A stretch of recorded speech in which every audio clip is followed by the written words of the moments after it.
एक चीज जो है मुझे इतनी बॉदर करती है पमाल ड्रामे के अंदर, जो आशिक मजबूर जो है इंतजार ही कर रहा था कि कुछ हो। इतने बड़े लेविश 2000 गज के बंगले में क्यों रह रहे हैं? और आपकी बात करेंगे ड्रामा सीरियल पामाल के हवाले से। उसकी एपिसोड 17 जो है वो ऑन एयर हो चुकी है, और बड़ी ही ये वाली एपिसोड जो थी उसका बड़ा इम्पैक्ट था। जो मुझे लगता है इस एपिसोड में हुआ, जिस तरह से दिखाई गई सारी सिचुएशन उस्मान की बीमारी के बाद, और किस तरह से उस्मान जो कि रजा बेसिकली कैरेक्टर है, किस तरह से सेहत गिर रही है, और किस तरह से वो जाने से पहले मलिका जो है और अपनी बेटी जो है बेसिकली उनको सिक्योर करना चाहता है। मलिका को वो इंडिपेंडेंट करना चाहता है, खुद मुख्तार करना चाहता है, ताकि उसके जाने के बाद वो जिंदगी गुजार सके, ना कि वो दूसरों पे डिपेंडेंट हो।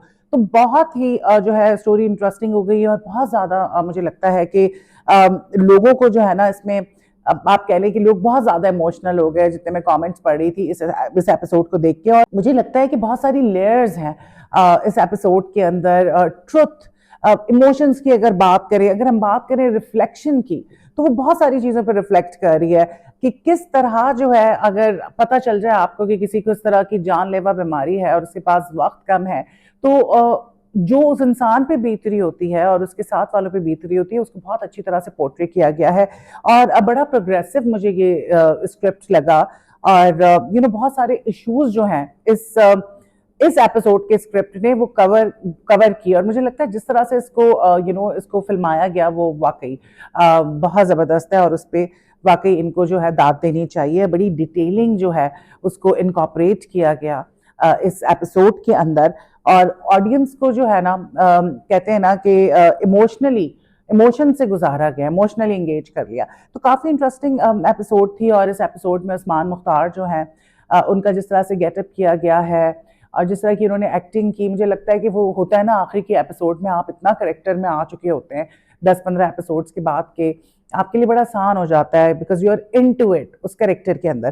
तो लोग जो है बहुत ज़्यादा पसंद कर रहे हैं। मलाइका जो है, मलिका का जो करेक्टर है वो भी इतना स्ट्रांग हो चुका है कि जिस तरह से वो एफर्ट कर रही है उससे हो नहीं रहा। लेकिन उस्मान मुख्तार जो है बेसिकली रजा जो है वो पूरी कोशिश कर रहा है कि मलिका जो है गाड़ी चलाना सीख ले, जबकि पहले जो है वो इस चीज़ के वो अगेंस्ट था। उसको अच्छा नहीं लगता था कि वो इंडिपेंडेंट हो, घर से बाहर निकले।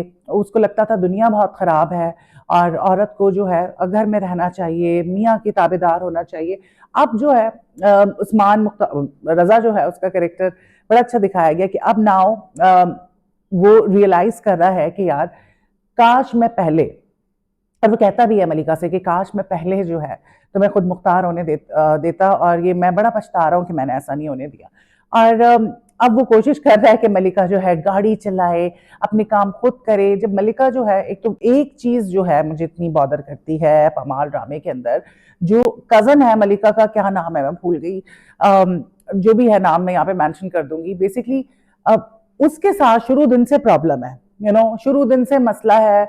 और मैं कहती हूँ कि यार आपके हस्बैंड को अगर प्रॉब्लम हो तो आपको तो उस बंदे का नाम लेना तो दूर की बात, उसकी कभी जिंदगी में शक्ल नहीं देखनी चाहिए, चाहे आपका कितना ही करीबी वो रिश्तेदार क्यों ना हो, चाहे आप एक घर में उसके साथ रहते रहे हो।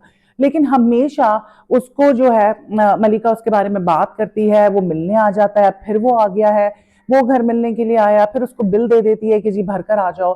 तो वो मुस्तकिल हर्ट कर रही है फीलिंग्स अपने शौहर की, नोइंग के उसकी वजह से लिटरली उसकी डिवोर्स होते होते बची है।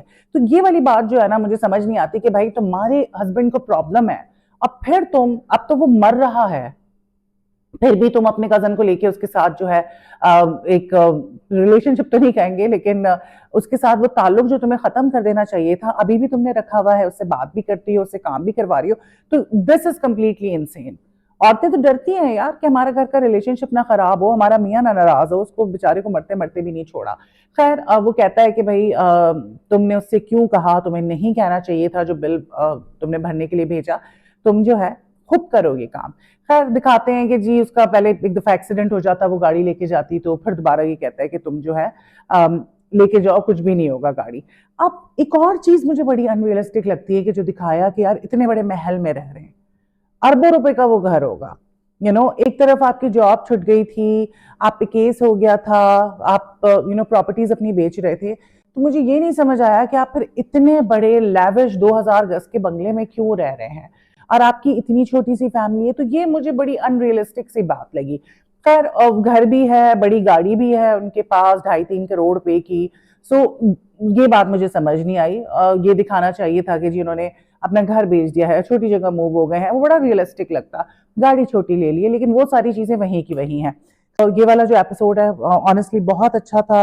और मुझे लगता है कि इस एपिसोड ने जो है एक बहुत बड़ा मैसेज दिया उन खवातीन के लिए जिनको उनके बाप भाई या उनके शौहर जो हैं कुछ करने नहीं देते, उनको इंडिपेंडेंट नहीं होने देते। और जबकि मैं समझती हूँ कि अच्छी बात है अगर औरत कुछ नहीं भी कर रही और उसको घर बैठे सब मिल रहा है और अगर वो सिक्योर है तो सही है। घर में अगर आप काम कर रही हैं और घर संभाल रही हैं तो वो खुद एक बहुत बड़ी जॉब है, आसान नहीं है।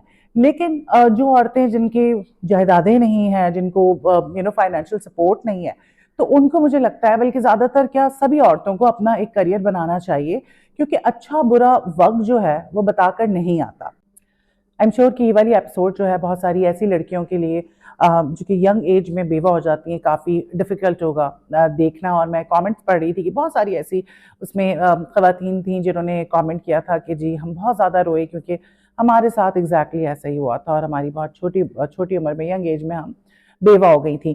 तो काफ़ी काफ़ी जैसे कहते हैं ना कि इंटरेस्टिंग थी ये एपिसोड। और एक जुमला जिसने मुझे जो है बड़ा दुखी किया, और वो था मलिका की जो वालदा हैं सलमा जफर, जो किरदार अदा करी, क्या ही उन्होंने एक्टिंग की है, कमाल की। उन्होंने कहा कि दुख मुझे सिर्फ इस बात का है कि तेरी किस्मत भी अपनी माँ जैसी है। तो ये बड़ी मुझे जो है ना बात दिल को लगी कि बाज़ औक़ात माओं को होता है कि उनकी बेटियों के साथ अगर ऐसा कुछ हो जाए तो वो कहती हैं कि देखो मेरी किस्मत भी तुम्हारी तरह निकली। और बहुत सारी माएँ जो हैं इस तरह भी कहती हैं कि अगर उनकी ज़िंदगी डिफ़िकल्ट गुज़री होती है तो उनको होता है कि बस हमारी औलाद, हमारी बेटियाँ जो हैं उनके साथ ऐसा कुछ ना हो जो हमारे साथ हुआ। तो वो एक काफ़ी इमोशनल सीन था। तो ओवरऑल ड्रामा जो है अब जाते-जाते ख़त्म होते-होते जो है बड़ा इंटरेस्टिंग हो गया है। और हाँ, एक और चीज़ कि ये जो मलिका का जो कज़न है, जब ये सारा सीन होता है और वो बिल वाली बात होती है तो उसके बाद जो है रज़ा जब डिस्कस करता है तो देन शी रियलाइज़्ड कि अच्छा रज़ा को तो प्रॉब्लम हो रहा है, उनको तो दुःख हो रहा है। तो जाके उसको कहती है कि यार तुम मत आना और मेरे ख्याल से अब तुम मत आया करो, और मैं जो है ज़िंदगी अकेले गुजार सकती हूँ और मैं सब कुछ खुद कर सकती हूँ। तो मुझे हुआ कि यार तुमने अब जाके रियलाइज़ किया, ये तो तुम्हें एक बच्चे को भी बात समझ आ जानी चाहिए। तो खैर फिर दिखाते हैं कि जी उसकी मंगनी हो जाती है और कोई रिश्ता आया हुआ होता है, उसकी मंगनी हो जाती है और उसमें ये भी जाती है। लेकिन उस वक़्त जो रज़ा है उसकी तबीयत ठीक नहीं होती। तो चलो फाइनली मैंने कहा शुक्र है उसकी मंगनी तो करा दी, वरना वो तो आशिक मजबूर जो है इंतज़ार ही कर रहा था कि कुछ हो तो मैं जो है मलिका से शादी कर लूँ। मे बी इसी को कहते हैं सच्ची मोहब्बत।